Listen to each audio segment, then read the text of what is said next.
सभी साथियों को मेरा नमस्कार। स्वागत है आप सभी का आज 16 मई के जनसत्ता विश्लेषण में। आइए शुरू करते हैं आज का जनसत्ता विश्लेषण। प्रथम पृष्ठ पे राजनीतिक खबरों के अलावा जो एक मुख्य खबर आ रही है वो है प्रवीर पुरकायस्थ, जो कि न्यूज़ क्लिक एक न्यूज़ मीडिया के संचालक थे, संस्थापक थे। उनकी गिरफ्तारी यूएपीए और पीएमएलए मतलब यूएपीए अधिनियम जो है और पीएमएलए अधिनियम जो है, ये मनी लॉन्ड्रिंग के लिए और ये अनलॉफुल एक्टिविटीज़ के लिए इसके तहत करी गई थी। मगर दिल्ली पुलिस द्वारा जो कार्रवाई थी उसे सुप्रीम कोर्ट ने पूरी तरीके से अवैध घोषित कर दिया है। अब आपके लिए ये खबर जानना ज़रूरी नहीं है ज़्यादा। आपके हिसाब से इसमें बस ये जानिए कि पीएमएलए मनी लॉन्ड्रिंग क्या होता है। What is money laundering? Money laundering और कॉन्स्टिट्यूशन में यूएपीए एक्ट जो है, टाडा, पोटा, यूएपीए, अनलॉफुल एक्टिविटीज़, ये क्या हैं? इसके अलावा ज़्यादा खबरों में मत जाइएगा।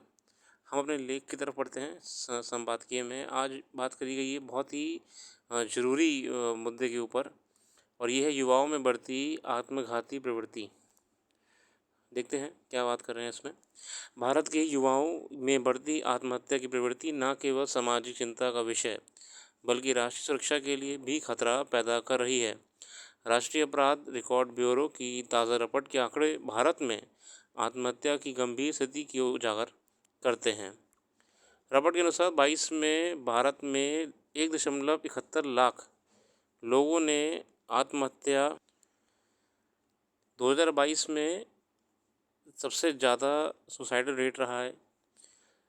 इस आर्टिकल ने बहुत सारी चीज़ों पे उजागर करा है हमारी मेंटल हेल्थ को लेकर, कि युवाओं में मेंटल हेल्थ इश्यूज़ बढ़ गए हैं। अब इसके बहुत सारे कारण हैं, सामाजिक हैं, जैसे एक्सपेक्टेशंस करियर को लेकर, एग्ज़ामिनेशंस को लेकर, लाइफ को लेकर, एक्सपेक्टेशंस लोगों की, पेरेंट्स की, भाई बहनों के बीच में, हस्बैंड वाइफ के बीच में, वगैरह वगैरह, सफलता, पीयर प्रेशर।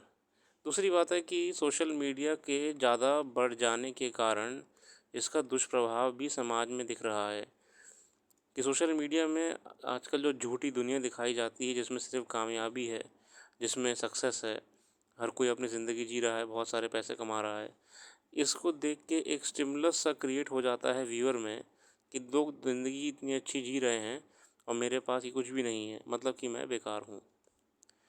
तो सोशल मीडिया का भी बहुत बड़ा फैक्टर है कि युवाओं में आजकल एक अजीब सी उत्तेजना सी आ गई है, जल्दी कामयाब होने की, जल्दी सब कुछ पाने की।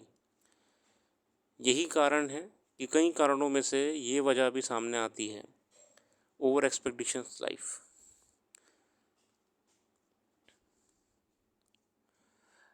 अगर कोई युवा आत्महत्या के विचारों से जूझ रहा है तो उसे किसी केंद्र या किसी विश्वसनीय व्यक्ति से बात करनी चाहिए, जैसे परिवार के सदस्य, दोस्त या चिकित्सक। ज़रूरी है कि इन समस्याओं से निकलने के लिए बातचीत करके अपने मन को हल्का करा जाए। कभी कभी जो रास्ते हमें दिखाई नहीं दिए जा रहे होते हैं, वो रास्ते कोई और खोल देता है। आत्महत्या कोई भी रास्ता नहीं है साथियों, ठीक है, बिल्कुल भी नहीं है। प्रॉपरली इसके लिए जो वे फॉरवर्ड होना चाहिए कि आत्महत्या के कारणों से निपटे कैसे, कैसे हम इसको हाँ ख़त्म करें। देखिए, ये तो ह्यूमन नेचर है। ह्यूमन नेचर में उतार चढ़ाव तो आते रहते हैं। कभी हम बहुत खुश होते हैं, कभी हम बहुत दुखी होते हैं। तो ये तो हमारा ह्यूमन नेचर है, हम इसको नहीं हटा सकते। हमारा एग्जिस्टेंस का यही कारण है कि हमारे मूड स्विंग होता रहता है। इसको हम कम कैसे कर सकते हैं? इसको हम कम कर सकते हैं एक तरीके से कि समय समय पे काउंसलिंग सेशंस के माध्यम से अपने पेरेंट्स, अपने ब्रदर्स, अपने क्लोज़ फ्रेंड से लगातार हम अगर बातचीत करते रहें, संपर्क में रहें, तो हम बहुत सी चीज़ों को जल्दी समझ सकते हैं। और अगर आपको कोई सीरियसली समस्या है, मान लीजिए आपकी जानकारी में कोई ऐसा व्यक्ति है जो ऐसी समस्या से जूझ रहा है, तो ये आपकी भी ज़िम्मेदारी बनती है कि आप उससे परिचित कोई इन्फॉर्मेशन दे दें कि जो व्यक्ति है वो कोई समस्या से जूझ रहा है।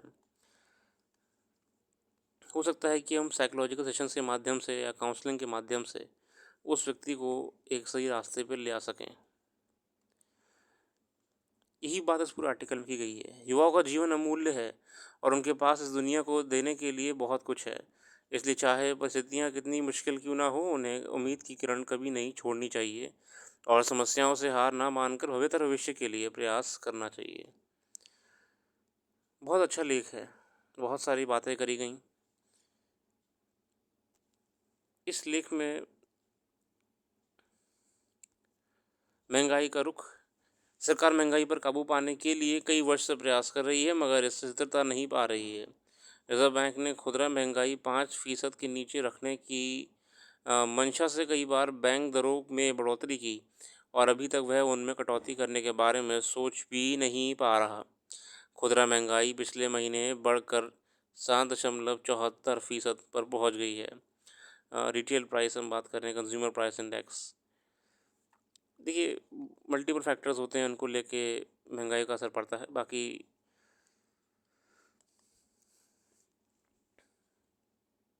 इकोनॉमिकल सिचुएशंस तो देश में बदलती रहती हैं।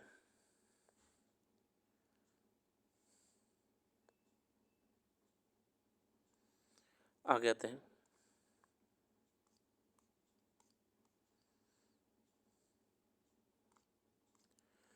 बाकी अखबार का अध्ययन आप खुद भी करिएगा। मैं तो जितना हो सकता है संपादकीय वही आपको कम समय में एक क्विक एनालिसिस देने का प्रयास कर रहा हूँ। आशा करते रखते हैं। अपना कीमती समय देने के लिए बहुत बहुत धन्यवाद। आपका दिन